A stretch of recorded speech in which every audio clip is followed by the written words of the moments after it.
நான் நீண்ட நாட்களுக்கு பின்னால் வந்திருக்கிறேன் என்கிற போது எத்தனை மாற்றங்கள். இன்றைக்கு கழகத்தின் தலைவராகவும் தமிழகத்தின் முதல்வராகவும் தளபதி அண்ணன் மு.க. ஸ்டாலின் அவர்கள் பொறுப்பேற்றிருக்கிற நேரம், துன்பங்கள் தொலைந்து வசந்த காலம் தங்களுடைய பருவகாலமாக இருக்கின்ற வகையில் கேட்காமலே தங்களுக்கு தேவையானதை கொண்டு வந்து தருகிற ஒரு ஆட்சியை பெற்ற மனநிறைவோடு மக்கள் வாழ்கின்ற காலம். அதையும் கடந்து தமிழக அரசியல் வானில் போர் மேகங்கள் சூழ்ந்திருக்கிற காலம்.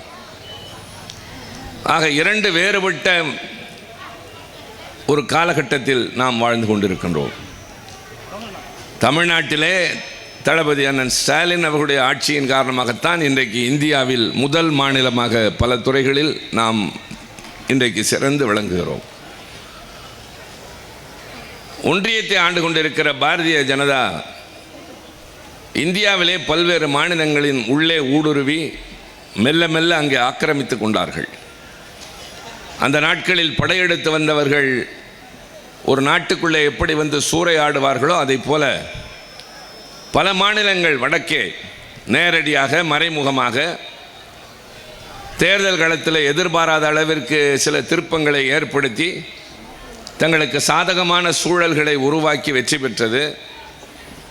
ஒருவேளை எதிர்க்கட்சி வெற்றி பெறுமையானால் சட்டமன்ற உறுப்பினர்களை விலைக்கு வாங்கி அந்த ஆட்சியை கைப்பற்றுவது என்று சற்றேறக்குறைய வடக்கே எல்லா மாநிலங்களையும் தங்களகத்தே கொண்டு வந்து விட்டார்கள். இந்த நிலையில் எந்த காலத்திலும் இவர்களுடைய சூழ்ச்சிக்கோ அல்லது இவர்களுடைய வஞ்சனைக்கோ வணங்காத நிமிர்ந்து நிற்கக்கூடிய ஒரு மாநிலமாக தமிழ்நாடு இருக்கிறது என்று சொன்னால் அதற்கு காரணம் கருப்பு சிவப்பு கொடி பறந்து கொண்டிருப்பது. நம்முடைய தலைவருக்கு வயது 72. சற்றேறக்குறைய 55 ஆண்டு கால பொது வாழ்க்கை பின்னணி உடையவர். நீண்ட நெடிய இந்த வரலாற்றில் தமிழ்நாட்டின் குறுக்கு நெடுக்காக எல்லா திசைகளிலும் நடந்து பயணம் செய்து மக்களை சந்தித்து கழகத்தின் கொடிகளை உயர்த்தி வைத்து பொதுக்கூட்டங்கள் பேசி போராட்டங்களில் பங்கேற்று சிறைச்சாலைக்கு சென்று முழுமையான அனுபவம் பெற்ற ஒரு பக்குவமுள்ள தலைவனாக அவர் இன்றைக்கு உயர்ந்து நிற்கிறார். பேச்சில் நிதானம், செயலில் தெளிவு, நாட்டினுடைய பிரச்சனைகள் என்ன என்பதை முழுமையாக உணர்ந்து கொள்ளுகின்ற அளவிற்கு அனுபவ ஞானம். அதற்கு அடிப்படை காரணம் பொது வாழ்க்கைக்கு வர விரும்புகிறவர்களுக்கு இலக்கணமாக அறிஞர் அண்ணா அவர்கள் சொன்னது, தம்பி மக்களிடம் செல், மக்களோடு சேர்ந்து வாழ வேண்டும், அவர்களுடைய வாழ்க்கை நிலையை புரிந்து கொள்ள வேண்டும், அவர்களுக்கு என்ன தெரியுமோ அதிலிருந்து தொடங்க வேண்டும், அவர்களிடம் எது இருக்கிறதோ அதிலிருந்து கட்டுமானத்தை அமைக்க வேண்டும், அவர்களுக்கு சேவை செய்ய வேண்டும், இதுதான் உன் கடமை என்று சொன்னதற்கேற்ப மக்களோடு வாழ்கின்ற ஒரு தலைவனாக இருக்கின்ற காரணத்தால் தான் இன்றைக்கு மக்களுடைய தேவைகள் எல்லாம் தானாக வீடு தேடி வந்து கொண்டிருக்கின்றது. மகளிருக்கு தருகின்ற உரிமை தொகை, ஒரு காலத்தில் அரசு ஏதாவது நிதி உதவி தருகிறது என்று சொன்னால் அதற்காக தாலுகா அலுவலகத்தில் போய் காத்து நின்ற காலமெல்லாம் இப்போது இல்லை. மாதம் பிறப்பதற்கு முன்பாகவே வங்கி கணக்கிலே வந்து மகளிருடைய உரிமை தொகை சேருகிறது. குறுக்கீடு யாரும் கிடையாது. அதில் யாராவது நின்று கொண்டு எனக்கு 100 கொடு 50 கொடு என்ற வேலையே கிடையாது. அவர்களுக்கு என்ன சரியாக சென்று சேர வேண்டுமோ அது உடனடியாக சென்று சேர்ந்து கொண்டிருக்கின்றது. நம்முடைய தேர்தல் காலத்து வாக்குறுதிகளையும் இன்றைக்கு நாம் நடைமுறைப்படுத்துகின்ற திட்டங்களையும் வேறு பல மாநிலங்கள் தங்களுடையதாக்கி கொள்ளுகின்றன. உதாரணத்திற்கு இந்த உரிமை தொகை என்பதை தேர்தல் நேரத்தில் அறிவித்தோம், இப்போது கொடுத்து கொண்டிருக்கிறோம். 1.25 கோடி தாய்மார்கள் அந்த உரிமையை பெற்றுக் கொண்டிருக்கின்றார்கள். விரைவில் இன்னும் யார் யாரெல்லாம் விடுபட்டு இருக்கிறார்களோ அவர்களுக்கும் தரப்படும் என்ற வாக்குறுதியினை நம்முடைய முதலமைச்சர் அவர்கள் தந்திருக்கிறார்.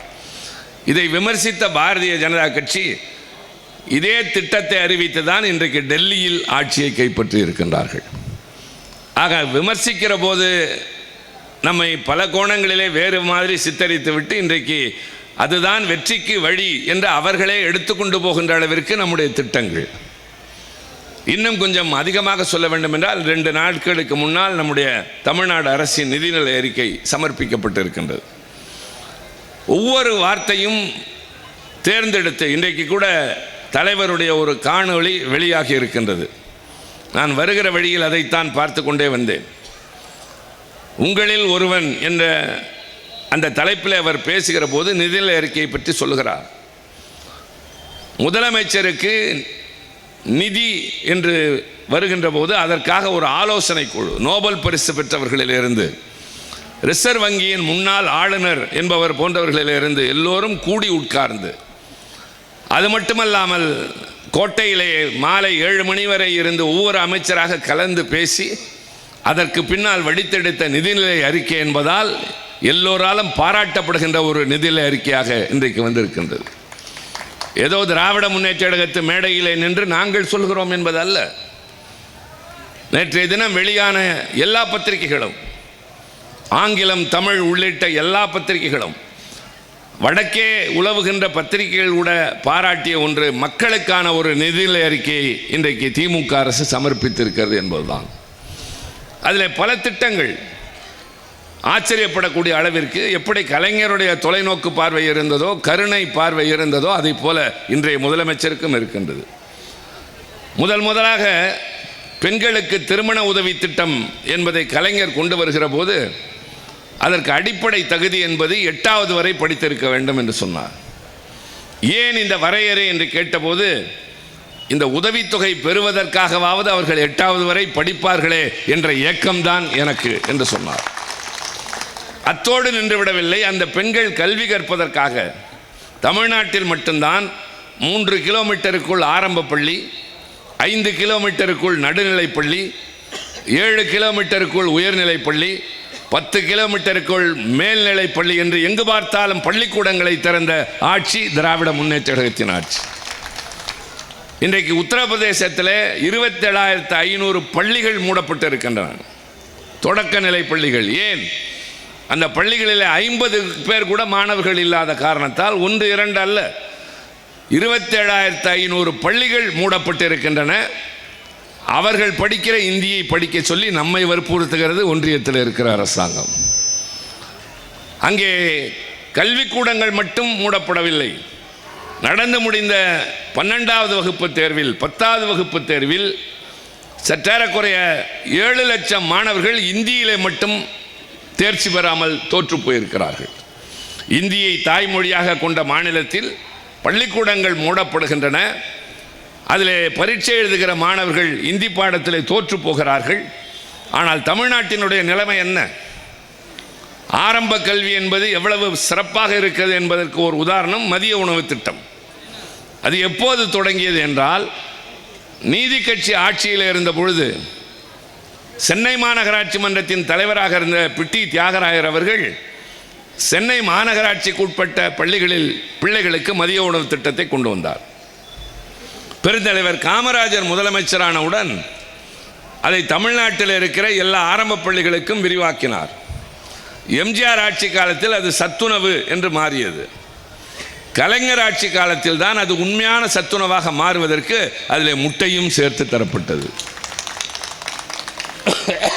முட்டை சாப்பிடாத பிள்ளைகளுக்கு வாழைப்பழம் தரப்பட்டது. இன்றைக்கு ஊட்டச்சத்து குறைந்த குழந்தைகள் இந்தியாவில் அதிகரித்து கொண்டு போகிறார்கள்.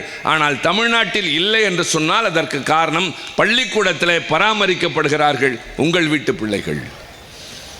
பல ஏழை குடும்பங்களை சார்ந்தவர்கள் பள்ளிக்கு பிள்ளைகளை அனுப்புவது என்பதே பாடத்தோடு சேர்த்து மதியம் நல்ல சோறு கிடைக்கும் என்பதற்காக. பல குடும்பங்களுடைய நிலைமை அது. இதையெல்லாம் யாரும் மறுக்க முடியாது. ஒரு காலத்தில் பண்டிகை வந்தால்தான் வீட்டில் கரிசோறு என்று இருந்த குடும்பங்கள் உண்டு. ஆனால் இன்றைக்கு அப்படி இல்லை. எல்லாம் கிடைக்கிறது பள்ளிக்கூடத்தில் என்கிற போது, சில ஏழை வீடுகளில் கூலி வேலை செய்கிறவருடைய பிள்ளைகள் தாயும் தந்தையும் வேலைக்கு அதிகாலையிலேயே கிளம்பி போய் விடுகிற போது உண்ணுவதற்கு ஏதுமில்லாமல் நீராகாரம் இருந்தால் அதை அருந்துவது, இல்லை என்றால் பட்டினியாகவே பள்ளிக்கு வந்து மதிய உணவுக்கு முன்பாக சுருண்டு விழுவதை பார்த்து எந்த பிள்ளையும் வந்து மனு கொடுக்கவில்லை. தானாகவே அதை உணர்ந்த தமிழ்நாட்டின் முதலமைச்சர் காலை நேரத்திலும் பிள்ளைகளுக்கு சத்துணவு கொடுக்க ஆரம்பித்தார். இந்த சிற்றுண்டி திட்டத்தை இன்றைக்கு ஹரியானா மாநிலம் எடுத்துக்கொள்கிறது. வடக்கே இருக்கிற பல மாநிலங்கள் இதை ஏற்றுக்கொண்டு நடைமுறைப்படுத்துகிறார்கள்.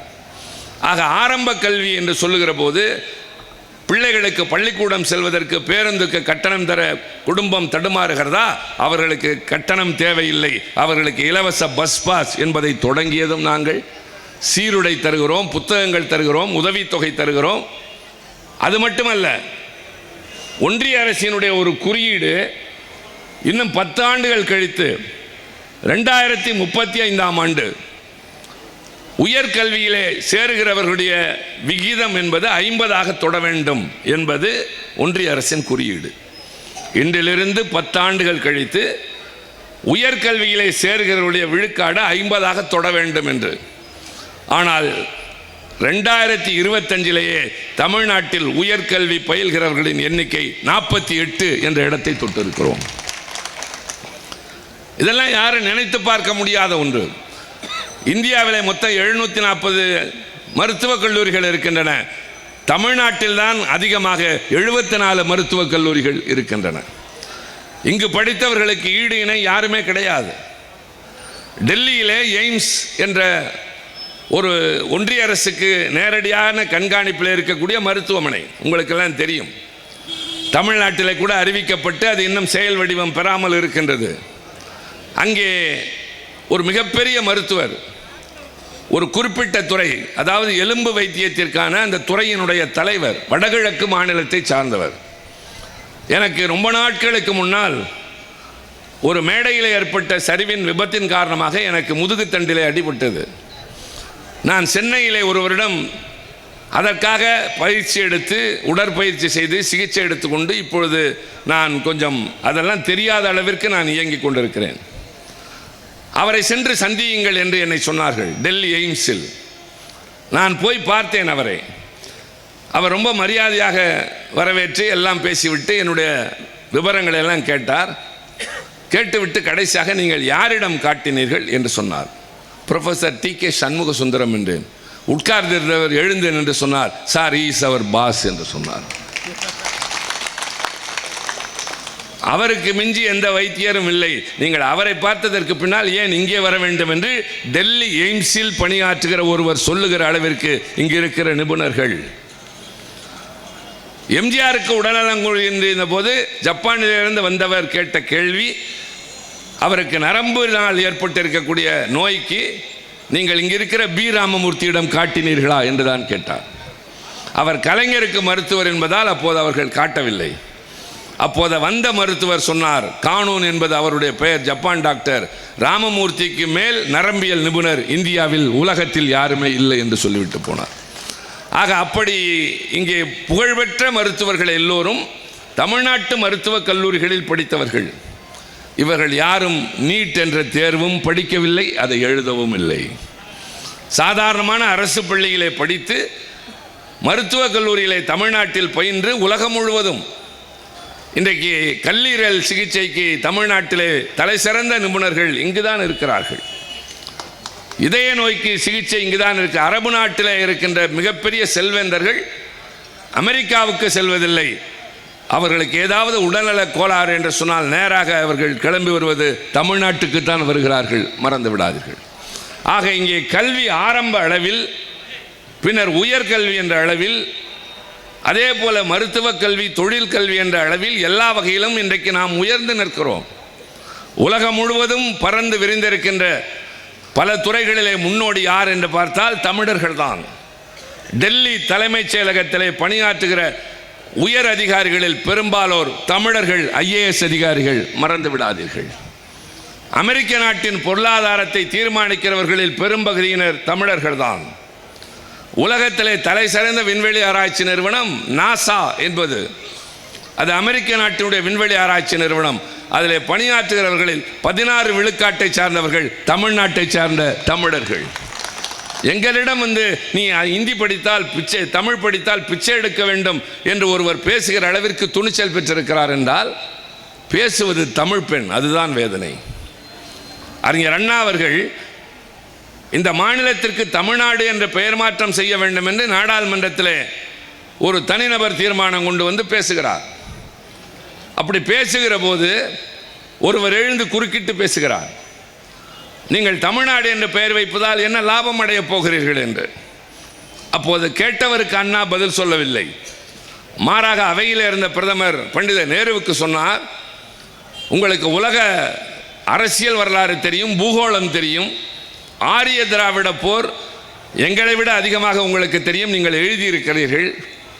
தமிழன் வாழ்ந்த கதையும் தெரியும், வீழ்ந்த கதையும் உங்களுக்கு தெரியும்.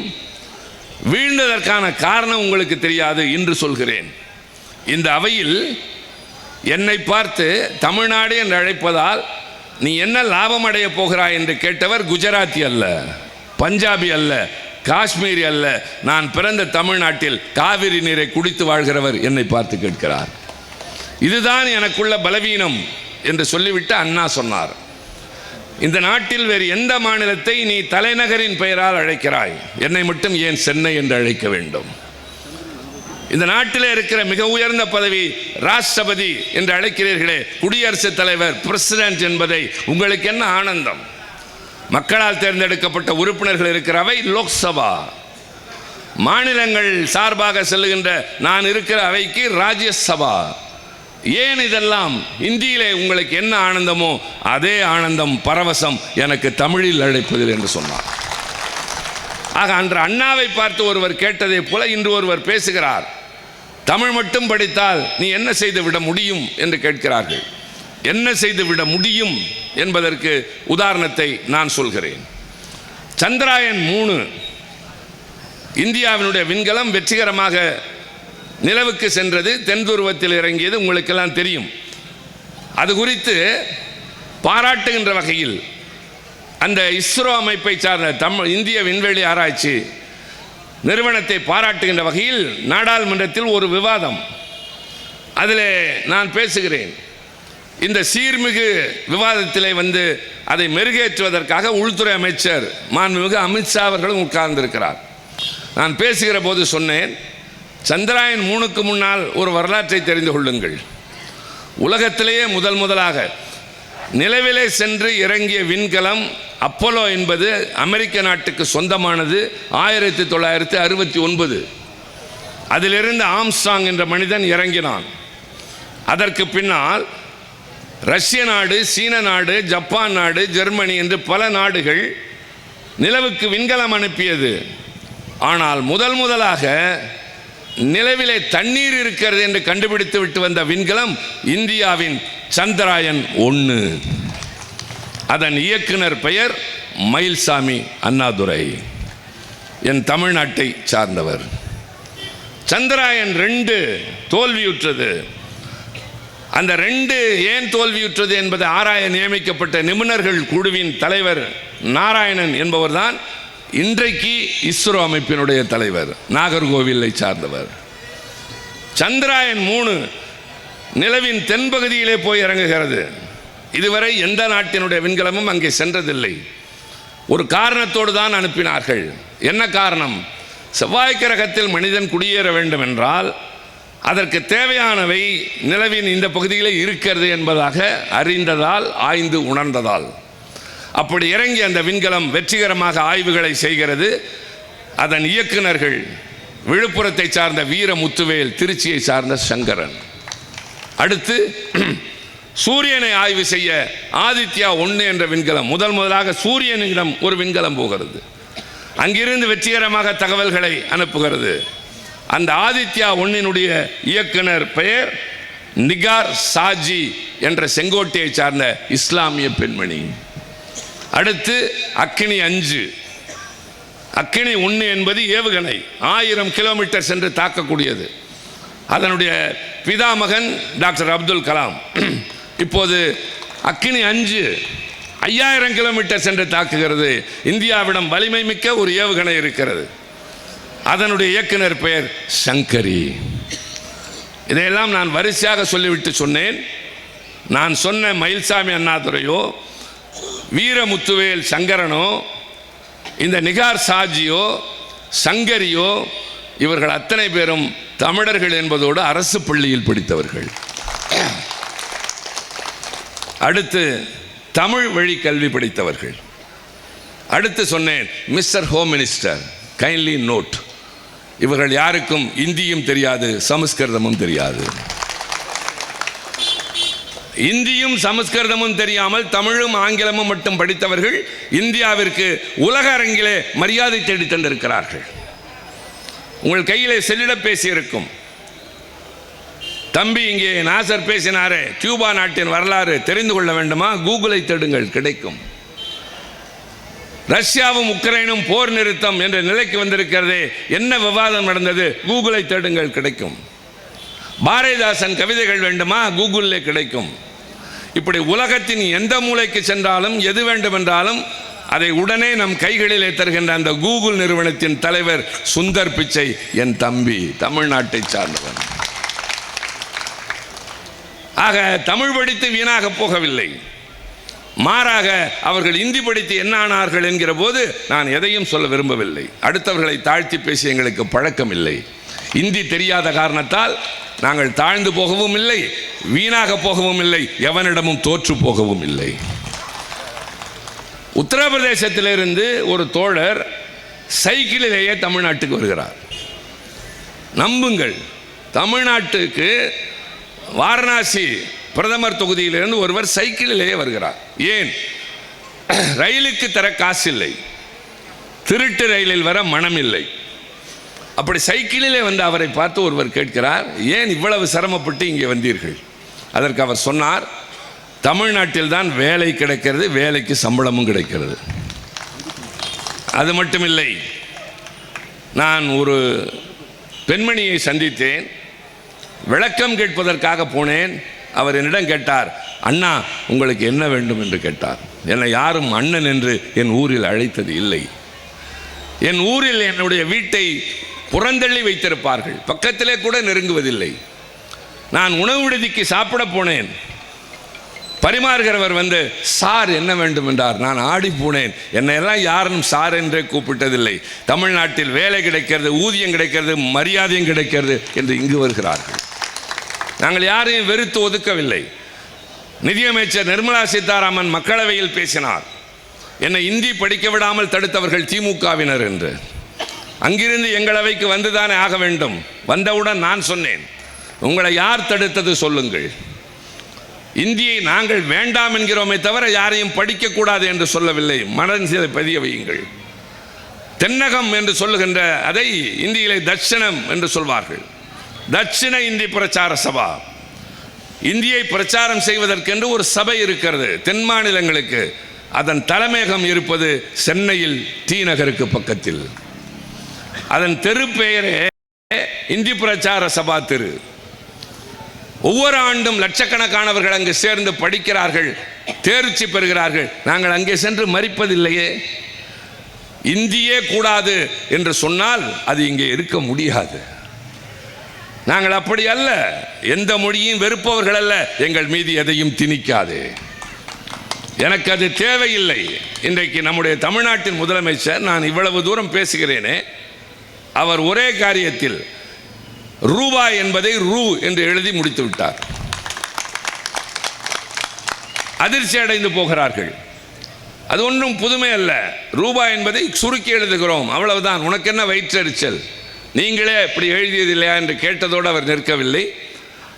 இவர்கள் சொல்லுகிற அந்த தேவநாகரி வடிவத்தை விட ஆங்கிலத்தில் எழுதுகிற போது RS என்று தான் எழுதுகிறோம், யாராக இருந்தாலும் ருப்பீஸ் என்பதை.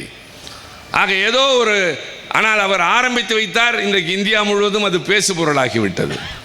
ஏன் இதையெல்லாம் சொல்கிறேன் என்றால், தமிழ்நாடு அரசுக்கு பள்ளி கல்வித்துறைக்கு வர வேண்டிய 2500 கோடியை ஒன்றிய அரசு தர மறுக்கிறது. காரணம் கேட்டால், நீங்கள் புதிய கல்விக் கொள்கையை ஏற்றுக்கொள்ளவில்லை, அதனாலே தரமாட்டோம். அதற்கும் இதற்கும் என்ன சம்பந்தம் என்றால், இந்த SSA என்கிற திட்டம், சர்வ ஏதோ ஒன்று, எனக்கு அதெல்லாம் கொஞ்சம் வாயில் வராது. என்னப்பா அது? சர்வ சிக்ஷா அபியான். நிஜமாக எனக்கு இதெல்லாம் தெரியாது. SSA என்று தான் சொல்ல முடியும். அந்த திட்டத்தை அதோடு சேர்த்திருக்கிறார்கள். நாங்கள் புதிய கல்விக் கொள்கையை ஏற்காததற்கு பல காரணங்கள் இருக்கின்றன. ஒன்று, மும்மொழி கொள்கை அது வலியுறுத்துகிறது. இதை சொன்னவுடன் நீ இந்தியை கொண்டு வந்து திணிக்கிறாய் என்றவுடன் அண்ணாமலை சொல்கிறார், புரியாமல் பேசுகிறான் திமுக காரன். அவர் இப்படிதான் பேசுவார். வார்த்தைகளில் நிறைய தடுமாற்றம். அவன் இவன் என்பது முதலமைச்சரை பார்த்து வாய்க்கொழுப்பு என்றெல்லாம் பேசுவதை கேட்டுக்கொண்டிருக்கிறோம் என்பதால் ஏற்றுக்கொண்டோம் என்பதல்ல, பொறுத்து கொண்டு இருக்கிறோம். இல்லாவிட்டால் எழும்பூர் கோபியை விட்டால் பேச தெரியாதா? அன்புவாணனுக்கு பேச தெரியாதா? எங்களுடைய பழக்கம் அதுவல்ல. நாங்கள் அரசியல் கண்ணியமாக நடத்துகிறோம். அண்ணா அறிவாலயத்திலிருந்து வருவதால் ஒரு பொதுக்கூட்டம் நடத்துகிறோம் என்றால் எல்லோருக்கும் அழைப்பு கொடுத்து விளம்பரம் செய்து எல்லோரும் வாருங்கள் என்றுதான் அழைக்கிறோம். திமுக காரர்கள் மட்டும் வா என்று அழைக்கிறோம் இல்லை. வாருங்கள், மற்ற கட்சியினரும் வாருங்கள், நடுநிலையாளர்களை வாருங்கள், கட்சி சாராதவர்களை வாருங்கள், அரசியல் பிடிக்காதவர்களை வாருங்கள். இந்த ஜனநாயக நாட்டில் இந்த மேடையில் என்று நாங்கள் சொல்லுகிற கருத்தை கேளுங்கள், சரி என்றால் ஏற்றுக்கொள்ளுங்கள் என்ற மக்களிடம் கருத்துக்களை பதிய வைக்கிற அதற்குத்தான் பொதுக்கூட்டம். அடுத்தவர்களை எள்ளி நகையாடுவதற்கு அல்ல. அவர் சொல்லுகிறார், மும்மொழி என்றால் மூன்றாவது மொழி இந்தி என்பது மட்டுமே இல்லை, அது எந்த மொழியாக வேண்டுமானாலும் இருக்கலாம் என்று சொல்கிறார். நான் கேட்கிறேன், யாராவது கொஞ்சம் வடக்கே செல்லுங்கள்.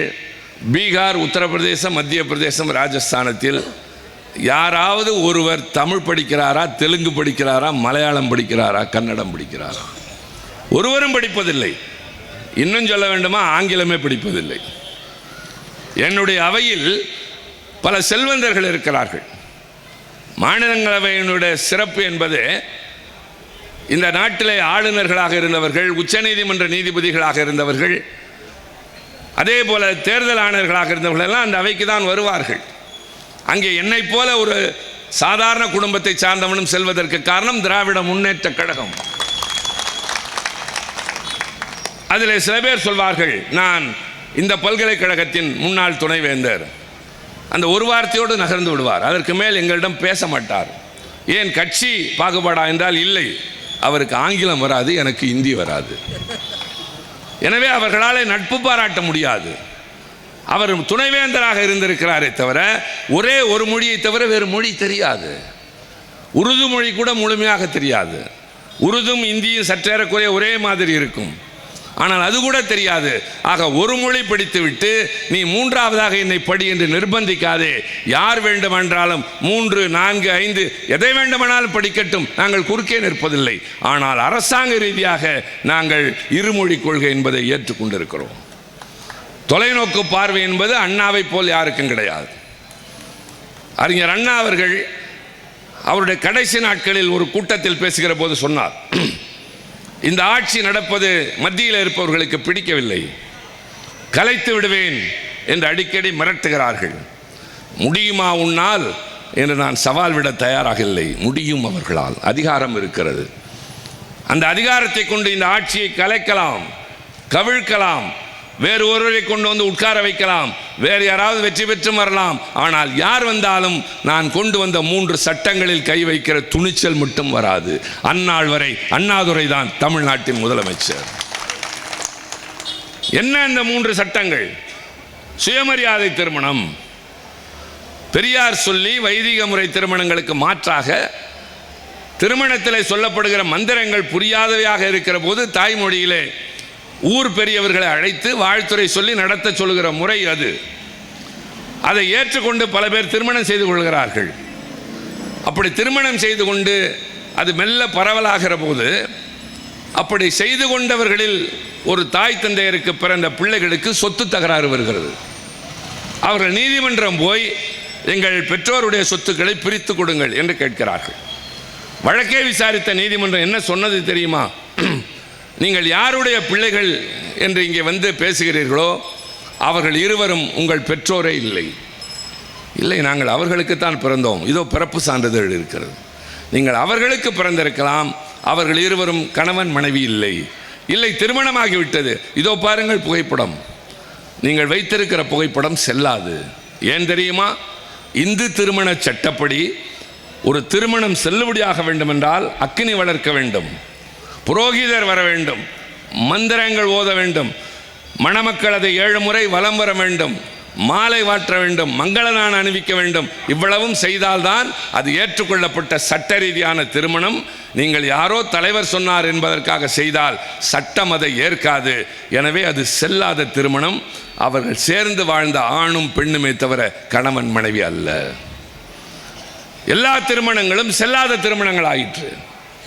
சுயமரியாதை திருமணங்கள் மனதளவில் ஏற்றுக்கொண்டு சமுதாயத்தில் எல்லோரும் பின்பற்றுகிற போது சட்டம் சொன்னது எல்லாம் செல்லாத திருமணங்கள். நடந்தவை எல்லாம் செல்லாதவை. பெரியார் ஆடி போனார், உள்ளபடியே மனம் நொந்து போனார். எத்தனை கால உழைப்பு, எவ்வளவு பிரச்சாரம், அதில் மக்களின் மனமாற்றம் செய்வதற்கு அவர் எடுத்துக்கொண்ட முயற்சிகள், இத்தனையும் மீறி திடீரென்று ஒரு நாள் ஒரு சட்டத்தின் மூலமாக சொன்னால் என்ன செய்வது என்று. ஆனாலும் தொடர்ந்து அந்த திருமணங்கள் நடைபெறுகின்றன. இதற்கிடையில் அண்ணா முதலமைச்சராகிறார். திருச்சியிலே கம்யூனிஸ்ட் கட்சி தலைவர் ஜீவா அவர்களுடைய மகள் திருமணம் பெரியாருடைய தலைமையில் நடக்கிறது. அதில் முதலமைச்சராக அண்ணா பேச போகிற போது சொல்கிறார், பெரியார் என்பவர் ஒரு ஆசிரியரை போல, அவருக்கு பல மாணவர்கள் உண்டு, அதில் நானும் உண்டு, ஜீவாவும் உண்டு. அந்த மாணவர்களில் அந்த ஆசிரியருக்கு ஏதாவது பரிசு தர வேண்டும் எல்லோரும். நான் ஒரு மாணவனாக அவருக்கு ஒரு பரிசு தரப்போகிறேன். என்ன பரிசு தெரியுமா? சுயமரியாதை திருமணத்தை செல்லுபடியாக சட்டம் கொண்டு வரப்போகிறேன். உடனே பெரியார் எழுந்து நின்று உணர்ச்சி பொங்க பாதி நிகழ்ச்சியின் போது அவரை கையெடுத்து கும்பிட்டு, ஐயா ரொம்ப நன்றிங்கய்யா என்று கண்களிலே கண்ணீர் ததும்ப நன்றி சொன்னார். அண்ணா வந்தார். சட்டம் இயற்றுவதற்கு முன்னால் அது மசோதாவாக இருக்கும். மசோதா என்றால் சட்ட முன்வடிவு. அதை கொண்டு வந்து அவையின் முன்னால் வைத்து விவாதிப்பார்கள். திருத்தங்கள் இருந்தால் திருத்தங்கள் சேர்க்கப்படும், இல்லை என்றால் அப்படியே ஏற்றுக்கொள்ளப்படும். அதுதான் சட்டம், அதனுடைய சட்ட முன்வடிவு மசோதா. அண்ணா அதை சட்டப்பேரவையில் வைப்பதற்கு முன்னால் இன்றைய திராவிடர் கழகத்தின் தலைவர் ஆசிரியர் ஐயா வீரமணி அவரிடம் கொடுத்து, இதை போய் பெரியாரிடம் காட்டி வா என்று சொல்லியிருக்கிறார். பெரியார் அதை பார்த்துவிட்டு இதை ஒரு சிறு திருத்தம் செய்யலாமா என்று இருக்கிறார். திருத்தத்தை சொல்லுங்கள், நான் அண்ணாவிடம் சொல்கிறேன். என்ன திருத்தம் என்று கேட்டிருக்கிறார்கள். அதில் என்ன சொல்லப்படுகிறது என்று சொன்னால், சுயமரியாதை திருமணத்தில் இந்த மந்திரங்கள் அதெல்லாம் தேவையே இல்லை. மணமக்கள் மாலை மாற்றிக்கொண்டு மங்கள நான் அணிவித்தாலே அது திருமணமாக ஏற்றுக்கொள்ளப்படும். இது எப்படி இருக்கிறது? கார்லண்டிங் அண்ட் டையிங் ஆஃப் தாலி, இது அதில் இருந்த வாசகம். பெரியார் என்ன செய்கிறார்? அந்த அண்டு என்பதை எடுத்துவிட்டு ஆர் என்று போடுகிறார். கார்லண்டிங் ஆர் டையிங் ஆஃப் த தாலி. மாலை மாற்றினாலே போதும் அல்லது தாலி கட்டினாலே போதும், இந்த ரெண்டையும் செய்ய வேண்டும் என்கிற அவசியம் இல்லை. இதை போய் அண்ணாவிடம் சொன்னபோது அவர் சொன்னார், அதற்குத்தான் நான் பெரியாரிடம் அனுப்பினேன். சட்ட நிபுணர்களுக்கு தெரியாதெல்லாம் அவருக்குத்தான் தெரியும் என்று. அதை செய்துவிட்டு அண்ணா செய்த அடுத்த காரியம் என்ன தெரியுமா? பொதுவாக சிவில் சட்டங்கள், பகலவன் லாயர் தானே, சிவில் சட்டங்கள் ரெட்ராஸ்பெக்டிவ் எஃபெக்ட் என்பது வராது, பல சிக்கல்கள் வரும். ஆனால் அண்ணா சுயமரியாதை திருமணத்திற்கு முன்கூட்டியே நடைபெற்ற எல்லா திருமணங்களும் செல்லுபடியாகும். இனிமேல் நடைபெறுகிற இதற்கு முன்பு நடைபெற்ற திருமணம் எவ்வளவு புரட்சிகரமான முன்னேற்றம் பாருங்கள். ஒரு கட்சி ஆட்சிக்கு வருகிறது என்றால் மக்களுக்கு தேவையான உதவிகளை செய்வது, தங்கள் தேவைகளை அவர்கள் அடைகின்ற நிலை வருகிற வரை அதை அரசாங்கம் பார்த்து கொள்வது, அதுதானே. இப்போது பேருந்தில் போகிறார்களா, இலவசமாக தருகிறோம் அல்ல. புதுமை பெண் திட்டம் 1000, தமிழ் புதல்வனுக்கு 1000, இதெல்லாம் இலவசம் அல்ல. நீ நல்ல நிலை அடைந்து உன் தேவையை நிறைவேற்றிக் கொள்கிற வரை இந்த அரசாங்கம் உன்னை பார்த்துக் கொள்ளும். அத்தோடு இல்லாமல் சமுதாயத்தின் ஏற்றத்தாழ்வுகளை அகற்றுவதற்கும் திட்டங்கள் திட்ட வேண்டும். அதுதான் சமூக நீதி என்ற அடிப்படையிலே உருவான நம்முடைய இயக்கத்தினுடைய அடிப்படை கோட்பாடு. அப்படி அண்ணா நிறைவேற்றிய அந்த சுயமரியாதை திருமணம் ஒன்று. ரெண்டாவது, தமிழ்நாடு என்று இந்த மாநிலத்திற்கு பெயர் சூட்டியது, அதை பற்றி நான் சொன்னேன். மூன்றாவது, இருமொழி கொள்கை. அந்த இருமொழி கொள்கையை நிறைவேற்றுகிற போது அண்ணா பேசுகிறார், எல்லா மாநிலங்களிலும் 3 மொழிகள் இருக்கின்றன, தமிழ்நாட்டில் இனிமேல் இந்தி என்பதே கிடையாது. அடுத்த வார்த்தை பாருங்கள். உங்களுக்கு தெரிந்த அண்ணா ரொம்ப மென்மையானவர், கனிவானவர். உள்ளுக்குள் என்ன துணிச்சல் என்று பாருங்கள். ஆட்சி மொழி தொடர்பாக மத்திய அரசு நிறைவேற்றிய தீர்மானங்களை இந்த சட்டமன்றம் நிராகரிக்கிறது. இனிமேல் இங்கே தமிழும் ஆங்கிலமும் மட்டுமே இருக்கும், இந்தி இருக்காது. அடுத்த அதிர்ச்சி பாருங்கள், தமிழ்நாட்டில் தேசிய மாணவர் படை என்று ஒன்று இருக்கிறது, NCC. அதில் பிறப்பிக்கப்படுகிற உத்தரவுகள் எல்லாம் இந்தியில் இருக்கின்றது. இந்த மன்றம் தீர்மானிக்கிறது, இனிமேல் தேசிய மாணவர் படையில் உத்தரவுகள் எல்லாம் ஆங்கிலத்தில் தான் இருக்க வேண்டும். பீச்சே மூட், தாயனே மூட் இதெல்லாம் கிடையாது, லெஃப்ட் ரைட், ரைட் டர்ன் என்பதுதான் இருக்கும். சொல்லிவிட்டு அடுத்து அண்ணா சொல்கிறார், சிலிர்த்து கொள்ளுங்கள் கழகத்தோழர்களே, நாம் இப்படிப்பட்ட தலைவர்களை பெற்றிருக்கிறோம். பெரியாரோ அண்ணாவோ கலைஞரோ இன்றைக்கு இருக்கிற தளபதி அண்ணன் ஸ்டாலினோ வெறும் தலைவர்கள் அல்ல, வீரர்கள் என்பதனுடைய இலக்கணம் அது. அண்ணா சொல்கிறார், ஒருவேளை இந்த NCC அமைப்பில் இந்த மாற்றத்திற்கு மத்திய அரசு இசைவு தெரிவிக்காவிட்டால் தமிழ்நாட்டில் தேசிய மாணவர் படை கலைக்கப்படும். நான் இதை படித்த பொழுது எனக்கு ஏற்பட்ட சிலிர்ப்பு. எவ்வளவு துணிச்சல் பாருங்கள், ஒரு சட்டமன்றத்தினுடைய சூப்பரமசி ஆஃப் லெஜிஸ்லேட்டிவ் அசம்பிளி. ஒரு சட்டமன்றத்திற்கு என்ன அதிகாரம் உண்டு, அதை இந்த முதலமைச்சரும் காட்டினார். ஆளுநர் வருகிறார், அவர் விருப்பத்திற்கு பேசுகிறார். குடியரசுத் தலைவர் வந்து உரையாற்றுகிறார், அதற்கு நன்றி தெரிவிக்கிற தீர்மானம். நான் அதில் பேசுகிற போதே சொல்கிறேன், உங்கள் உரைக்கு நான் நன்றி தெரிவிக்கிறேனோ இல்லையோ, உங்கள் அணுகுமுறைக்கு நான் நன்றி தெரிவிக்கிறேன். என்ன, அரசாங்கம் எழுதி கொடுக்கிற கொள்கை குறிப்பை அப்படியே படிக்கிறீர்கள். ஆனால் எங்கள் மாநிலத்தில் இருக்கிறவர், நீங்கள் நியமித்தவர் அது மாதிரி நடப்பதில்லை. தனக்கு தோன்றியதெல்லாம் சேர்க்கிறார், பிடிக்காதெல்லாம் எடுக்கிறார். அண்ணா பெயரை எடுப்பார், அம்பேத்கர் பெயரை எடுப்பார், எதெல்லாம் அவருக்கு ஆகாதோ அதெல்லாம் எடுத்து விடுவார். அப்படி அவர் பேசிவிட்டு உட்கார்கிறார். ஆளுநர் என்றால் வானத்தில் இருந்து இறங்கியவர்கள் அல்ல. அவர் பேசிவிட்டு உட்கார்ந்தவுடன் அடுத்த நொடி ஒரு ஸ்ப்ரிங் மாதிரி முதலமைச்சர் எழுந்து சொல்கிறார், ஆளுநர் பேசிய எதுவும் அவை குறிப்பில் ஏறாது, அவை தலைவர் படித்தது மட்டுமே அவை குறிப்பில் ஏறும். அதாவது ஸ்னப்பிங் அப்படின்னு சொல்லுவாங்க ஆங்கிலத்தில். அல்ல மூக்கு, அந்த ஸ்னப்பிங், சைலன்ஸ் ஸ்னப்பிங். அது மாதிரி இவர் சொன்ன உடனே வேற வழி இல்லை, அவர் விடுவிடுன்னு வெளியில் போகிறாரு. இவர் ஒரு சிரிப்பு சிரிச்சுட்டு இருந்தார் பாருங்க, அங்கே தான் திமுக தலை கொஞ்சம் கூட ஆடலை, அதிரலை. அப்போ இந்த பாரம்பரியம் அப்படியே வருது பாருங்க. அண்ணாவோ கலைஞரோ இன்றைக்கு தளபதியோ, நீ வெளியூரில் போய் என்ன வேணாலும் வித்த காட்டுங்க, தமிழ்நாட்டில் அது நடக்காது என்பதை பல வகைகளில் நாங்கள் நிரூபித்து காட்டோம். நாசர் ரொம்ப எல்லைக்கெல்லாம் போய் பேசினார். நான் அப்படிலாம் சொல்லவே மாட்டேன், நாங்கள் செயலில் தான் காட்டுவோமே தவிர வாயால் பேசுகிறவர்கள் அல்ல. எப்படி அமித்ஷாட்ட சொன்னால இந்தியும் சமஸ்கிருதம் படிக்காமல் எங்கள் ஆளுங்க வாகனத்தில் போய் வித்த காட்டிகிட்டு இருக்காங்க. இப்போ நம்ம பிரதமர் இருக்கார் பாருங்க, அவர் ரொம்ப சாமர்த்தியசாலி. நான் ஒன்றும் அவரை குறைச்சலாம் மதிப்பில்லை, ரொம்ப சாமர்த்தியசாலி. இந்த சாமர்த்தியசாலிங்கிறது கிண்டல் இல்லை, நிஜமாக தான் சொல்கிறாங்க. அவை தொடங்குவதற்கு முன்னால் ஒரு மரபுக்காக இப்போ முதலமைச்சர் அனைத்து கட்சி கூட்டத்தில் போய் எல்லா தலைவர்களும் இருந்த இடத்துல வணக்கம் சொன்ன மாதிரி அவர் அப்படியே வணக்கம் சொல்லிகிட்டே வருவார். நமஸ்கார் நமஸ்கார் நமஸ்கார் என்பார். என்னிடம் வந்தவுடன் சிவா வணக்கம் என்று சொல்வார்.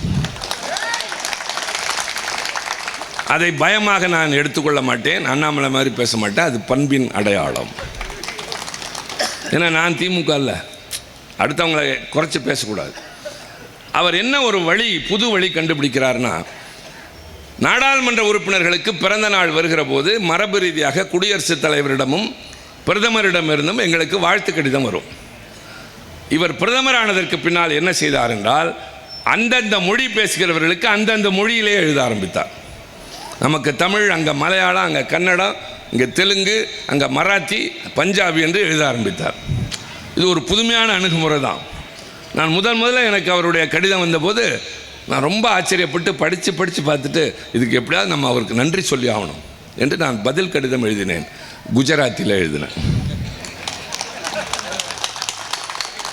உடனே பாஸ்கர் கேட்பார், அண்ணே உங்களுக்கு குஜராத்தி தெரியுமா? அவருக்கு தமிழ் தெரியுமா? அவருக்கு ஒரு அதிகாரி எழுதி கொடுத்தார், எனக்கு எங்கள் ஊர் ஸ்டேட் எழுதி கொடுத்தார். நான் அதை அப்படியே அனுப்பவில்லை. அதை கொண்டு வந்து சென்னையில் இருந்த சவுகார்பேட்டில் இருந்த இன்னொரு சேட்டு நண்பர்கிட்ட கொடுத்து சரியாக எழுதியிருக்கானான்னு பாரு. அவர் எதையாவது எழுதி போய் தப்பு தவறாக பெரிய பிரதமரிடம் மாட்டிக்கொள்ள போகுது என்று இல்லை, மிகவும் நேர்மையாக இருக்கிறது என்று. பின்னர் நான் அனுப்பினேன். என்னை பார்த்தவுடன் அவர் சொன்னார், நான் தமிழில் எழுதியதை பார்த்து உங்களுக்கு மகிழ்ச்சி ஏற்பட்டது, அதே போல் நீங்கள் குஜராத்தியில் எழுதியது எனக்கு மகிழ்ச்சி ஏற்பட்டது என்றார். நான் சொன்னேன், அதனால்தான் சொல்கிறேன், நம்முடைய தாய்மொழியெல்லாம் ஆட்சி மொழி ஆகட்டும், இந்தி எதற்கு என்று. உடனே தோளில் கையை வச்சு போயிட்டு வாங்க, நீங்கள் எல்லாம் இப்படி தான் பேசுவீங்க. ஆக நாங்கள் நாசூக்காகவும் பேசுவோம், அதே நேரத்தில் ஆவேசமாகவும் பேசுவோம். எங்களிடம் இந்த வம்பு சண்டையெல்லாம் வைத்துக் கொள்ளாதீர்கள் என்று சொல்வதில்லை, சொல்லுகிற முறையிலேயே நாங்கள் தெளிவாக சொல்வோம். இப்போ 2500 கோடி தரலையா, நீ எத்தனை 1000 கோடி தரலைனாலும் என்னால் அரசாங்கத்தை நடத்த முடியும். நேற்றைக்கு நான் தம்பி தங்கம் தென்னரசு நிதியமைச்சருடைய தொகுதியில் பேசினேன். மனமகிழ்ந்து போய் பாராட்டி சொன்னேன், இந்த தேர்தலில் இந்த நிதியளி எவ்வளவு சிறப்பாக வந்திருக்கிறது என்று. பொதுவாக ஒரு அரசாங்கத்தினுடைய வருவாய் என்பது மக்களிடமிருந்து வரி வாங்குவதன் மூலமாகத்தான் வருவாயை பெருக்க முடியும். வரி என்பது நீங்கள் எல்லாம் நினைப்பது போல வருமான வரி அல்ல. நீங்கள் ஒவ்வொருவரும் வரி தருகிறீர்கள், உங்களை அறியாமலே தருகிறீர்கள், எல்லாவற்றுக்கும் தருகிறீர்கள். எல்லாவற்றிற்கும் என்றால், இப்போது கூட்டம் முடிந்து போகிற போது வழியில் ஒரு கடையில் தேநீர் சாப்பிட்டால் அதில் இருக்கிற பாலுக்கு வரி, தேநீர் அந்த டீ தூளுக்கு வரி, சர்க்கரைக்கு வரி, அது இருக்கிற கிளாஸுக்கு வரி. புடவை அணிந்திருக்கிறது என்றால் நூலுக்கு வரி, நூலுக்கு போடுற சாயத்திற்கு வரி, பின்னர் நூலாக மாறியவுடன் ஒரு வரி. இதெல்லாம் எங்கே போகுது? ஜிஎஸ்டி என்ற பெயரால் அவங்க கைக்கு போகுது. அப்படி போகிறப்ப அவங்க என்ன சொல்கிறாங்கன்னா, இந்தியாவில் எல்லாருக்கும் நாங்கள் பிரித்து கொடுக்குறோம், மாநிலங்களுக்கு பிரித்து தரோம். எந்த அடிப்படையில்னா, வந்த பணத்திலிருந்து நாங்கள் 42 விழுக்காடு தருகிறோம் என்று சொல்கிறார்கள். ஆனால் நடைமுறையில் என்ன நடக்குது தெரியுமா? பொன்னேரியில் இருக்கிறவங்க தயவு செஞ்சு இதை தெரிஞ்சுங்க. நான் சொன்னது வேற, இப்போ நான் ஒரு நாடாளுமன்ற உறுப்பினர் என்ற இடத்துல இருந்து சொல்கிறேன். இந்தியாவினுடைய ஒட்டுமொத்த வரி வருவாயில் தமிழ்நாடு அரசு தருவது எவ்வளவு தெரியுமா? 9.4 விழுக்காடு. நான் இன்னும் கொஞ்சம் புரிகிற மாதிரி வேற மாதிரி சொல்கிறேன், பர்சன்டேஜெல்லாம் சொல்ல. 100 ரூபாய் ஒன்றிய அரசுக்கு வருமானம் வருகிறது என்றால் அதில் 9 ரூபாய் தமிழ்நாடு தருகிறது. நமக்கு எவ்வளவு திருப்பி தராங்க தெரியுமா? 4 ரூபாய் தராங்க.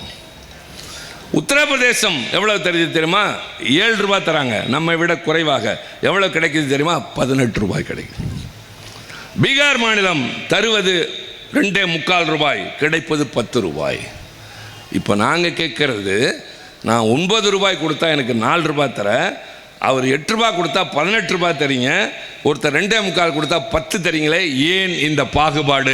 ஒரு கண்ணுக்கு வெண்ணையும் ஒரு கண்ணுக்கு சுண்ணாம்பும் என்று கேட்கிறோம். பதில் இல்லை. ஏன் எங்களுடைய பேரிடருக்கு நிதி தர மறுக்கிறீர்கள்? பதில் இல்லை. கோவையிலும் மதுரையிலும் ஏன் மெட்ரோ ரயில் திட்டத்திற்கு இன்னும் ஒப்புதல் அளிக்கவில்லை என்று சொன்னால், சென்னை மெட்ரோ ரயில் திட்டத்தை பற்றி பிரமாதமாக பேசுவார் நிதியமைச்சர். உடனே தமிழில் பேச ஆரம்பிப்பார், தோன்றியதெல்லாம் பேச ஆரம்பிப்பார். அப்புறம் நம்ம தமிழில் பேசினா என்ன ஆகும்? அங்கே அப்பயும் சொல்லுவோம், உங்களிடமிருந்து இதை எதிர்பார்க்கவில்லை, கொஞ்சம் வார்த்தைகளை நிதானமாக பயன்படுத்துங்கள் என்று. அவர் தமிழ்நாட்டில் இருந்து சென்றிருக்கிறார், ஆனால் தமிழுக்கும் தமிழ்நாட்டுக்கும் மாறாகவே பேசிக் கொண்டிருக்கிறார். நான் இங்கே இருக்கிற பெண்களை பார்த்து கேட்பேன், இந்த நிர்மலா சீதாராமன் அம்மையார் நிதிநிலை அறிக்கை சமர்ப்பித்தது பிப்ரவரி 1, இன்று தேதி மார்ச் 16, 29, 16, 45 நாளாக இருக்கு. நிதிநிலை அறிக்கை சமர்ப்பிக்கப்பட்ட போது ஒரு பவுன் என்ன விலை தெரியுமா? 58,000. இன்னைக்கு என்ன விலை தெரியுமா? 64, 65. அதுக்குள்ளே கூடிருச்சா? நான் வர்றதுக்குள்ள. அதாவது ஒரு 45 நாளுக்குள் ஒரு இப்படி இந்த மாதிரி வேகமாக ராக்கெட் வேகத்தில் பவுன் விலை ஏறியதே இல்லை. பவுன் என்றால் என்ன? தங்கம் என்றால் என்ன? ஏழை எளிய மக்களுக்கு அவசர ஆத்திரத்துக்கு உதவுறதை தவிர அலங்காரத்திற்கு போட்டுக்கொண்டு அவர்கள் அணிவது அல்ல. ஏதோ இருக்கிற பொட்டு தங்கத்தை வைத்து அதை அவசரத்திற்கு வைப்பதை வாங்க முடியாத நிலைக்கு கொண்டு போகிறார்கள். அப்படி விலைவாசி ஏறிக்கொண்டே போகிறது, வேலையில்லா திண்டாட்டம் பெருகி கொண்டே போகிறது. ஆனால் அவர்கள் அதற்கெல்லாம் விளக்கம் தருவதில்லை, வேகமாக வாய்ச்சவடால் பேசுகிறார்கள். அதைவிட முக்கியம், 2 தலைவர்கள் அமெரிக்க நாட்டின் புதிய அதிபர் டொனால்ட் ட்ரம்ப் என்பவரை பதவியேற்றவுடன் 1 மாத காலத்திற்குள் சென்று சந்தித்தார்கள். ஒருத்தர் நம்முடைய பிரதமர் மோடி, இன்னொருவர் உக்ரைன் நாட்டினுடைய அதிபர் ஜெலன்ஸ்கி. உக்ரைன் நாடு போரினால் சல்லி சல்லியாக கிடக்கிறது. மக்கள் பல பேர் மாண்டு போய்விட்டார்கள். அடிப்படை தேவைக்கு வழி இல்லை. இந்த நிலையில் பார்க்க போகிற போது ஜெலன்ஸ்கி கேட்கிற போது அவர் போர் நிறுத்தம் வேண்டும். அதற்கு அவர் சொல்கிறார், போர் நிறுத்தம் வேண்டும் என்றால் நாங்கள் சொல்வதையெல்லாம் நீ கேட்க வேண்டும். அவர் சொல்கிறார், போர் நிறுத்தம் மட்டும்தான் வேண்டும், எந்த நிர்பந்தத்திற்கும் நான் தயாராக இல்லை. பேசுகிறவன் சின்ன நாடு, உக்ரைன் நாட்டை சார்ந்த அதிபர். பேசப்படுகிறவன் உலகத்தின் பெரிய தலைவன் என்று நினைத்து கொண்டிருக்கிற அமெரிக்க நாட்டின் அதிபர். அடுத்து நம்ம அதிபர் போகிறார். அதிபர் இல்லை, மன்னிக்கணும், பிரதமர் போகிறார். இங்கே என்ன அதிபர் ஆட்சியெல்லாம் வரல, பிரதமர் தான் போகிறார். போகிறதுக்கு முன்னாடி நான் 3 செய்திகளை சொல்கிறேன், நீங்கள் அவசியம் சீர்தூக்கி பார்ப்பதற்காக. அண்ணா முதலமைச்சராக இருக்கப்போ ஒரு தடவை வெளிநாட்டுக்கு போகிறார். போகிற போது சென்ற நாடு ரோம் நாடு. ரோம் நாட்டில் வாட்டிகன் என்ற ஒரு சிறு நகரம். அந்த வாட்டிகன் என்ற அந்த பகுதி ஐநா சபையில் கூட இருக்குது. அங்கே தான் கிறிஸ்துவ மக்களுடைய மத தலைவர் போப்பாண்டவர் இருக்கிறார். அண்ணா அவரை போய் பார்க்க போகிறார். அண்ணா மத தலைவர் பார்க்க போகிறார் என்றால் மதம் சார்ந்த அல்ல, மரியாதை நிமித்தமாக போகிற போது நோக்கத்தோடு தான் போகிறார். போப்பாண்டவர் கேட்கிறார், உங்களுக்கு என்ன வேண்டும்? அப்போது அண்ணா சொன்னது, எனக்கு எதுவும் வேண்டாம். என் நாடு ஒரு காலத்தில் பல நாட்டவரால் ஆதிக்கம் செலுத்தப்பட்டு வந்தது. ஒரு பகுதி பிரிட்டிஷாரால், ஒரு பகுதி பிரெஞ்சுக்காரர்களால், ஒரு பகுதி டச்சுக்காரர்களால், ஒரு பகுதி போர்ச்சுகீசியர்களால். அப்படி போர்ச்சுகீசியர்களுக்கு அடிமையாக இருந்த கோவா என்ற பகுதியில் இருந்து ஒரு வீரன் அந்த நாட்டை எதிர்த்து போராடியதற்காக கைது செய்து அங்கே சிறையில் கொண்டு போய் வைத்து விட்டார்கள். இப்போ 2 நாடும் நட்பு நாடுகளாகிவிட்டன. ஆனால் இன்னும் அவன் சிறையில் இருந்து விடுதலை ஆகவில்லை.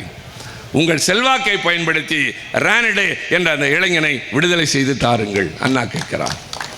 அப்போதுதான் போப்பாண்டவர் சொன்னார், முதலாக வந்து தனக்கென்று எதையும் கேட்காமல் எங்கோ இருக்கிற ஒரு போராட்ட இளைஞனுக்கு குரல் கொடுத்த உங்களை நான் மதிக்கிறேன் என்று சொல்லி செல்வாக்கை பயன்படுத்துகிறார். ரானடே விடுதலையாகி நேராக தமிழ்நாட்டுக்கு வருகிறான். அண்ணாவுக்கு நன்றி சொல்ல வந்தது, அவரை பார்க்க முடிந்தது கடற்கரையில் அண்ணா துயிலுகின்ற இடத்தில். அவன் வருகிற போது அண்ணா உயிரோடு இல்லை. 2வது 1999 கலைஞர் சிங்கப்பூர் போகிறார். பல கூட்டங்களில் பங்கேற்கிறார். பங்கேற்றுவிட்டு பிரதமரை சந்திக்கிறார். பிரதமரை சந்திக்கிற போது, நான் என் மாநிலத்திற்கு பல்வேறு முதலீடுகளை வரவேற்பதற்காக வந்த நேரத்தில் உங்களை சந்திக்கிறேன். எதற்கு தெரியுமா? எங்கள் மாநிலத்தில் இருந்து பல இளைஞர்கள் பிழைப்பு தேடி கொஞ்சம் அதிக வருமானம் கிடைக்கும் என்று உங்கள் நாட்டுக்கு வருகிறார்கள். அப்படி வருவதற்காக வீட்டில் இருக்கிற நகை நட்டு இருக்கிற கொஞ்ச நஞ்ச நிலப்பொருட்களை எல்லாம் விற்றுவிட்டு சில ஏஜென்ட்டுகளிடம் கொடுத்து வருகிறார்கள். அதில் சில பேர் ஏமாற்றுக்காரர்கள்.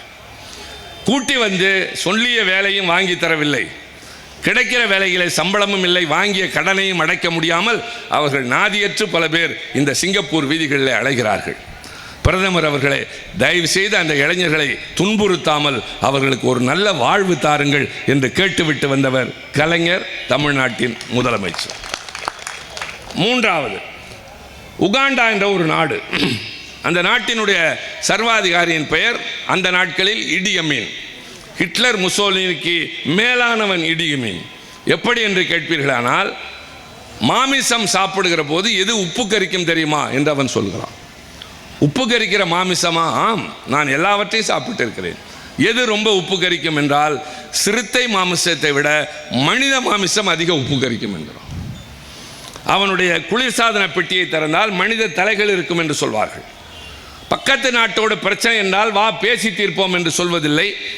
நான் ஒரு கையை பின்னால் கட்டிக்கொள்கிறேன், நீ 2 கைகளோடு வா, சண்டை போடுவோம், ஜெயிப்பவர் பக்கம் தீர்ப்பு வரட்டும் என்று பேசுகிற அறிவாளி. அவன் ஒரு நாள் திடீரென்று என் நாட்டில் இருக்கிற ஆசிரியர்கள் எல்லாம் வெளியேற வேண்டும் என்று சொல்கிறான். அங்கே பெரும்பாலும் வியாபாரங்களை நடத்தி கொண்டிருந்தவர்கள் குஜராத்திகள். வேறு வழி இல்லாமல் அவர்கள் தப்பிக்க வேண்டும். அந்த நிலையில் இந்த செய்தி வந்தவுடனேயே இங்கிருந்த பிரதமர் மொரார்ஜி தேசாய் சொல்லி அனுப்பினார், தயவு செய்து அவர்களை விரட்ட வேண்டாம், என் விமானங்கள் வருகின்றன, அவர்களை பத்திரமாக அதில் அனுப்புங்கள் என்று சொல்லி அவர்கள் அவ்வளவு பேரும் இந்தியாவுக்கு திரும்பி வந்தார்கள். இது 3. 4 உக்ரைனுக்கும் ரஷ்யாவுக்கும் போர் வந்தவுடன் அங்கு இருக்கிற மாணவர்கள் ஆயிரக்கணக்கானோர், குறிப்பாக தமிழ்நாட்டிலிருந்து சென்றவர்கள் வர முடியாமல் தவிக்கிறார்கள் என்ற செய்தி கிடைக்கிறது. உடனே தமிழ்நாட்டின் முதலமைச்சர் தளபதி அண்ணன் மு.க. ஸ்டாலின் என்னுடைய தலைமையில் 2 MP 4 IAS அதிகாரிகளை டெல்லிக்கு அனுப்பி வெளியுறவுத்துறையிடம் அனுமதி பெற்று நேராக உக்ரைன் எல்லைக்கு சென்று அங்கிருப்பவர்களை எப்படியாவது மீட்டு கொண்டு வாருங்கள் என்று எனக்கு உத்தரவு படுகிறார். டெல்லிக்கு போனவுடன் தான் அதிகாரிகள் சொல்கிறார்கள், அங்கிருந்து எப்படி கொண்டு வருவது என்ற கேள்வி எழுகிற போது தனி விமானம் வைத்து அழைக்கலாம், முதலமைச்சர் எவ்வளவு பணம் செலவழிந்தாலும் பரவாயில்லை என்று கை நிறைய பணம் கொடுத்து அனுப்பியிருக்கிறார். முதலமைச்சர் என்ற பொறுப்பில் IAS அதிகாரிடம் சொல்லி அனுப்புகிறார். நான் இவர்களையும் அழைத்து கொண்டு வெளியுறவுத்துறை அமைச்சரை போய் பார்த்தேன். விவரம் கேட்டார், சொன்னேன். அவர் சொன்னார், நாங்கள் தான் அந்த வேலையை செய்கிறோமா? இல்லை, நீங்கள் நியாயமாக செய்யவில்லை. பல விமானங்கள் வந்து விட்டன. எங்கள் மாணவர்கள் இதுவரை 2 பேர் தான் வந்திருக்கிறார்கள். ஆனால் ஆயிரக்கணக்கில் இருக்கிறார்கள். எனவே நீங்கள் எங்களுக்கு போவதற்கு அனுமதி வேண்டும், இல்லை என்றால் நாங்களாக வேறு வழி பார்த்து போவோம் என்று.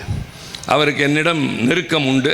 சிரித்து கொண்டே சொன்னார், mister Tiruchi Siva, please wait, ஒரு 2 நாள் அவகாசம் கொடுங்கள் என்றார். அவர் சொல்லுக்கு மரியாதை கொடுத்து திரும்பி வந்தோம். அடுத்த நாள் இரவு வந்த விமானத்தில் 230 பேர் தமிழ்நாட்டு மாணவர்கள் வந்து சேர்ந்தார். ஸ்டாலின் ஒரு குழுவை அனுப்பியிருக்கிறார். அவர்கள் எதற்கும் தயாராக வந்திருக்கிறார்கள் என்று தெரிந்தவுடன் வேகமாக அங்கிருந்த மாணவர்கள் எல்லோரும் வரவழைக்கப்பட்டார்கள். கடைசி குழு வந்தபோது சென்னை விமான நிலையத்திற்கு முதலமைச்சரை வந்து அவர்களை வரவேற்றதை நீங்கள் பார்த்திருக்கலாம். இப்போ நான் 4 சொல்லியிருக்கேன். அண்ணா ரானடே, கலைஞர் சிங்கப்பூர், மொராஜி தேசாய் உகாண்டா, தளபதி அண்ணன் ஸ்டாலின் உக்ரைன். இப்போ நரேந்திர மோடி பார்க்க போகிற நேரம் எப்படிப்பட்டது என்றால், டொனால்ட் ட்ரம்ப் அந்த நாட்டிலே சட்டவிரோதமாக குடியேறி இருப்பவர்களை வெளியேற்றுகின்ற நேரம். அத்தோடு அவர் நிற்கவில்லை. இவரிடம் என்ன சொல்லி அனுப்பியிருக்கிறார் என்று சொன்னால், ஏற்றுமதி இறக்குமதி நம் இருவர் நாட்டுக்கும் இருக்குது. ஆனால் நீங்கள் இறக்குமதியை குறைவாக செய்கிறீர்கள், ஏற்றுமதி அதிகமாக செய்கிறீர்கள். இனிமேல் 2ம் சம அளவில் இருந்தாக வேண்டும். நீங்கள் அதிகமாக ஏற்றுமதி செய்தால் நான் 200% வரி விதிப்பேன் என்று சொல்கிறார். சரி, இறக்குமதி அதிகம் வாங்கினால் என்ன பிரச்சனை தெரியுமா? 2014 காங்கிரஸ் ஆட்சியை விட்டு இறங்குகிற பொழுது $1 என்பது 61 ரூபாய். வெளிநாட்டிலிருந்து வாங்குகிற பொருளை நீங்கள் ரூபாய் கொடுக்க முடியாது, டாலருக்கு ஈடாகத்தான் தர முடியும். இன்றைக்கு $1 மதிப்பு 87 ரூபாய். $100 ஒரு பொருள் வாங்கினால் 6100 கொடுத்த காலம் இப்போது 8700 கொடுக்கிற காலம். அவர் சொல்கிறார், இறக்குமதியை நீ அதிகமாக செய்ய வேண்டும். அடுத்த வார்த்தை என்ன தெரியுமா? Nobody can argue with me. சொல்வது ட்ரம்ப். யாரிடம்? நம் நாட்டு பிரதமர். எனக்கு மோடி பாரதிய ஜனதா கட்சியின் தலைவர் என்றெல்லாம் பார்க்கவில்லை, என் நாட்டு பிரதமர் போயிருக்கிறார். அவரை பார்த்து அவர் மிரட்டுகிறார், nobody can argue with me. அத்தோடு மட்டுமில்லை, அங்கிருந்து அனுப்புகின்ற இந்தியர்களை அந்த நாட்டு போர் விமானங்களின் சரக்கு விமானங்களில், அதில் ஆட்கள் உட்காரவே முடியாது, அதில் கைகளில் விலங்கு கால்களில் சங்கிலியை பிணைத்து சற்றேறக்குறை 200 சொச்சம் பேரை ஒரு விமானத்தில் ஒரே ஒரு கழிப்பறையோடு அனுப்பி வைக்கிறார் டொனால்ட் ட்ரம்ப். கொலம்பியாவுக்கு அது மாதிரி அனுப்புகிறார். உடனே கொலம்பியா அதிபர், அது கம்யூனிஸ்ட் நாடு, அந்த அதிபர் சொல்கிறார், மிஸ்டர் ட்ரம்ப், நீங்கள் இப்படியெல்லாம் அனுப்ப வேண்டாம், என் நாட்டு விமானங்கள் வரும், அவர்களை அதிலே கௌரவமாக அனுப்புங்கள் என்றார். நாங்கள் எதிர்பார்த்தோம், நாடாளுமன்றத்திலே இதை கேட்டோம். கேட்டபொழுது சொன்னார்கள், 2014 இப்படி தான் வருகிறார்கள், 12 என்றார்கள். அனுப்பியதெல்லாம் சரி, இப்படி சங்கிலி போட்டு அனுப்பினார்களா என்று கேட்டோம், பதில் இல்லை. சரி, நம் பிரதமர் போனாரே, அப்பொழுதாவது I am very much hurt by your activity சொல்லலாம்ல. என்னுடைய நாட்டை சார்ந்தவர்களை நீங்கள் சங்கிலியால் பிணைத்து அனுப்புகிறீர்கள், வேதனையாக இருக்கிறது. என்கிட்ட இப்போ அரசாங்கத்தில் சொந்த விமானம் எல்லாத்தையும் வித்துட்டோம், குறைஞ்சபட்சம் இண்டிகோவை அனுப்புகிறோன்னா சொல்லியிருக்கலாம்ல. ஆனால் இவர் ஒன்றுமே பேசாமல் திரும்பி வந்து விட்டார். அதைத்தான் ஆனந்த விகடன் கார்ட்டூனாக வெளியிட்டு இருந்தது. டொனால்ட் ட்ரம்ப் உட்கார்ந்து இருக்கிற போது இவர் கைகளில் சங்கிலியோடு இருப்பதை போல. உடனே ஆனந்த விகடன் இணையதளத்திற்கு தடை விதித்தார்கள். இப்போ நான் சொன்ன 5 நிகழ்வுகளில் 4 தலைவருடைய அணுகுமுறை தன் மாநிலத்தை, தன் நாட்டை சார்ந்தவர்களை, இந்த நாட்டில் இருக்கிறவர்களை காப்பாற்ற எப்படி முனைந்தார்கள் என்பதும், இன்றைக்கு இருக்கிற பிரதமர் எப்படி போய் திரும்பினார் என்பதையும் எண்ணுகிற போது வேதனையாக இருக்கிறது. ஆனால் அவர்கள் பேசுவதெல்லாம் தங்களுக்கு பிடிக்காத மாநிலங்களை எந்த வகையில் துன்புறுத்தலாம், அதற்கு ஆளுநரை எப்படியெல்லாம் பயன்படுத்தலாம், அது மட்டுமல்ல மொழியை எப்படி திணிக்கலாம், எல்லாம். இப்போது இந்த எஸ்எஸ்சி என்றதுக்கு இவர்கள் சொன்னார்கள். நான் பகலவனை கேட்கிறேன், தம்பி ஐபிசி பேர் மாறிடுச்சுல்ல, அது என்னன்னு சொல்ல முடியுமா?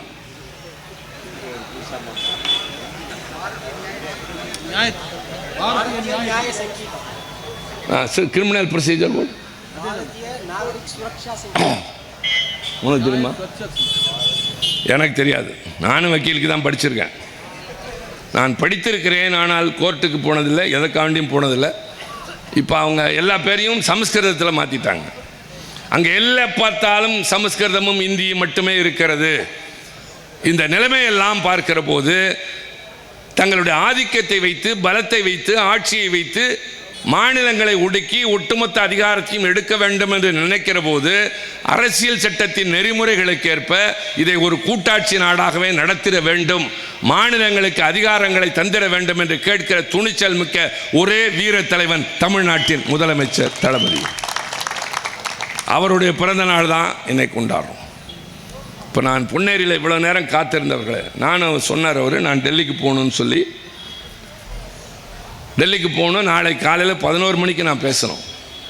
11 மணிக்கு ஒரு சின்ன விவாதத்தில் நான் பேசணும். தமிழ்நாடு எப்படி வஞ்சிக்கப்படுதுன்னு பேசுகிறதுக்காண்டி ஃபிஸ்கல் ஃபெடரலிசம் நான் பேசணும். அதனால் விரைந்து நான் செல்ல வேண்டும். அதனால் நான் விரைந்தெல்லாம் செல்லலை, 1 மணி நேரம் பேசியிருக்கேன். இப்போது இங்கே இருக்கிற நம் தோழர்களுக்கு அப்பாற்பட்டு அங்கங்கே இருக்கிற வியாபாரிகள், நடுநிலையாளர்கள், தாய்மார்கள் யார் இருந்தாலும் கேட்குறேன், இந்த 1 மணி நேரத்தில் நான் யாரையாவது வார்த்தை தடுமாறி தரக்குறைவாக பேசினேனா, எடுத்தெறிஞ்சு பேசினேனா? மாண்புமிகு பிரதமர் மோடிங்கிறேன், மாண்புமிகு உள்துறை அமைச்சர் அமித்ஷான்னு சொல்கிறேன். ஏன் தெரியுமா? நான் கலைஞர்கிட்ட அரசியல் கற்றுக்கிட்டேன். திருப்பது பேசுவது திருச்சி சிவா இல்லை, திமுகவின் பிரதிநிதி. இன்றைக்கு இந்த கூட்டத்தின் விளைவாக புதிதாக ஒரு 10 இளைஞர்கள் எங்கள் படைவரிசையில் சேர்ந்தால் அதுதான் கூட்டத்தின் நோக்கம் வெற்றி பெற்றதாக அர்த்தம். இது ஓட்டு கேட்கும் கூட்டம் அல்ல, படைவரிசைக்கு சிப்பாய்களை தேடுகிற கூட்டம், சேர்க்கிற கூட்டம். கருத்து விளக்கங்களை சொல்கிறோம், எங்கள் கட்சி கொள்கைகளை சொல்கிறோம், தலைவருடைய திறமைகளை, சாதனைகளை சொல்கிறோம், உங்களுடைய தேவைகளை எப்படி நாங்கள் ஏற்றுக்கொள்கிறோம் என்று சொல்லிவிட்டு ஆதரவு கேட்கிறோம். பெருமை பேச ஒன்றும் இல்லாதவர்கள் தான் அடுத்தவர்களை இகழ்ந்து பேசுவார்கள். எங்களிடம் ஏராளமாக இருக்கின்றது. எதிர்காலத்தில் உங்களை பாதிக்கக்கூடிய பல பிரச்சனைகள் வர இருக்கின்றன. அப்போது போராட்ட களத்திற்கு வாருங்கள் என்று நான் அழைக்கவில்லை. எங்களுக்கு ஆதரவு தாருங்கள், உங்களுக்காக நாங்கள் போராடுகிறோம். இந்த நாட்டு மக்கள் நடுத்தெருவுக்கு வரக்கூடாது என்று தன் குடும்பத்தை நடுத்தெருவில் நிறுத்திவிட்டு போராடுகிறவன் கையில் கருப்பு சிவப்பு கொடி இருக்கும். எனவேதான் நீங்கள் வீடு திரும்பியதற்கு பின்னால், உறங்குவதற்கு முன்னால், இமைகள் கண்களை மூடி கனவுகள் ஆக்கிரமிப்பதற்கு முன்னால், என்ன பேசுற? ரொம்ப நாளைக்கு அப்புறம் பாஸ்கர் சுந்தரம் நம்முடைய மாவட்ட பொறுப்பாளர்லாம் சேர்ந்து திருச்சி சிவாவை கூட்டி வந்தார்கள். அவர் 1 மணி நேரம் பேசினார். அந்த கருத்துக்கள்லாம் சரி என்று உங்கள் உள் மனது சொல்லுமையானால் எங்களோடு சேருங்கள், எங்களுக்கு ஆதரவு தாருங்கள். நம்முடைய வாழ்வு, எதிர்காலம், நம் பிள்ளைகளின் வாழ்வு ஒளிமயமாக மாறும். நான் போர்க்களத்திற்கு போகிறேன், வாழ்த்தி அனுப்புங்கள். நன்றி, வணக்கம். இப்போ போய் சொல்லாமா? முன்னாடி சொல்லு.